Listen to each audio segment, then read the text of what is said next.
Ambassador Dan Gillerman now with us in New York. But tell us, Ambassador, what are you hearing? What are the plans? What will Israel do? Well, first of all, I must say that I'm not surprised by this announcement from Tehran. This evil country has been playing the clock and thumbing its nose, as you just said, Jamie, at the international community. What does surprise me is the complacency, the naivete, and the very short memory of the international community. What else does Iran have to do for the international community, including Russia and China, to say enough is enough, this game is over? And I really believe that December is the deciding month. We are in money time. This is the 9th inning. If they don't do anything by the end of this year, Iran will become a nuclear power. And this will be a horrible and ugly world. And I can tell you that Israel is watching it very carefully.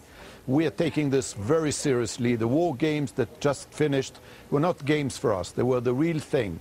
And we are prepared. We are ready. If no one else does it, I can tell you, in the words of your president, yes, we can. Yes, we must, and yes, we will. I hope the international community will act, but if not, Israel is ready to do what is necessary, not only for itself, but for civilization as we know it, to rid it of that danger, which is a danger to all of us. Ambassador Gillerman, let me get specific with you. Will Israel act alone? Will it act quickly? Will it make a preemptive strike now that we know that Ahmadinejad has given the go-ahead within 2 months to build not one additional plant, but as many as 10 and enrich as much as 300 tons of uranium? We know what the dangerous possibilities are with that. Jamie, Israel can act alone. Israel has the capacity, the range, the technology, and the know-how to do it. It has proved it in the past, and it can do it now.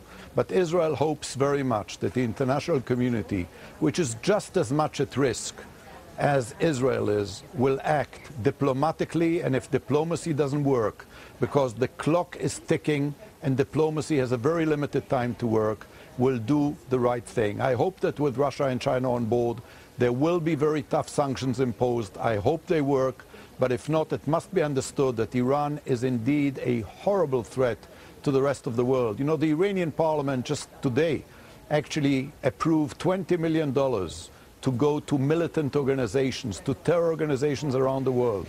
This is just a fraction of what they spend. Their hands are full of blood, of American blood, of South American blood, of Israeli blood, of Arab blood. And this is an evil regime that must be stopped.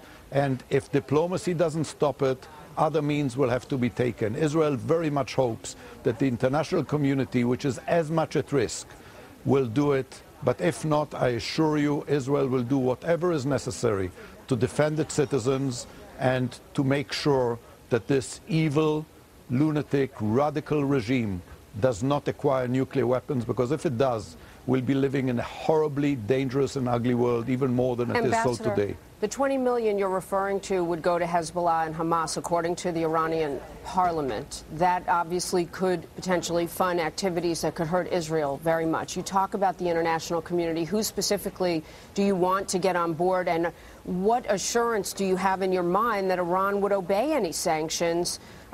Does Israel have a choice to wait, or must it show some sign of force so Iran doesn't get in its mind that producing a nuclear weapon to use against Israel is a good option for it? Well, Jamie, first of all, the $20 million won't just go to Hamas and Hezbollah. Hamas and Hezbollah are truly just the bloody fingers on the long tentacles and twisted minds of Iran, who are actually already fighting Israel by proxy on our borders. But the Iranians are responsible for the death of hundreds of American Marines in Lebanon. They're responsible for the death of South Americans in the bombing of the Israeli embassy and other centers in Buenos Aires. Their defense minister is a terrorist. This is the kind of country we're dealing with. And therefore, I agree with you. I think that the chances for sanctions to work are very slim, but I think they must be exercised, they must be tough, they must have a lot of meat onto them, and indeed Russia and China must be on board. China has to understand that if there is military action against Iran, the oil world will go completely crazy. I'm sure that's not something China wants. They did take a step in that direction this week with the IAEA. What is your message to Ahmadinejad and his regime today? My message to Ahmadinejad is that the world will not agree to live with a nuclear Iran. And a president who denies the Holocaust while preparing the next one, a president who threatens to wipe Israel off the face of the map, a president who already has blood on his hands and whose ministers are terrorists, must realize that this world will not repeat the mistake it did over 60 years ago, thinking, this is a crazy small man, let's not pay any attention to him. This is the real thing. He means it. We should listen to him, take it at face value, and make it very clear to him that this world, the very dangerous world we already live in, will not agree to live in a horribly ugly and dangerous world in which Iran has nuclear weapons. And therefore, the message to him is loud and clear. Stop now or pay a very, very high price. Ambassador Gilliman, thank you so much for being with us today. We're following this story. Keep it on Fox for the very latest, these stunning developments this morning. Thank you, sir.